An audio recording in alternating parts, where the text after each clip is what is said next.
এই দেখো বন্ধুরা, আমি কাঁচা দেখিয়েছিলাম শুটকি মাছটা, কড়াতে দিয়ে ভেজেছি, তখন দেখিয়েছিলাম। এই দেখো সেই শুটকি মাছ নামিয়েছি, একদম গলে গেছে শুটকি মাছ। তো এর আগে তো দেখিয়েছি রান্নাঘরে। আর এই শুটকি মাছ আমার করার উদ্দেশ্য হচ্ছে, আজকে আমি অফিসে যাব, আমার অফিসে কলিগরা বলেছে নিয়ে যেতে, তা আমি একটু নিয়ে যাব।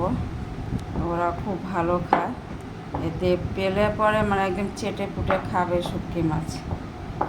হ্যাঁ, ওই জন্যই আজ করেছি শুটকি মাছটা। আমি এখন রুটি করব, রুটি করে তারপরে স্নান টান করবো, করে তারপরে আমি বেরোবো। চলো বন্ধুরা, রাখছি।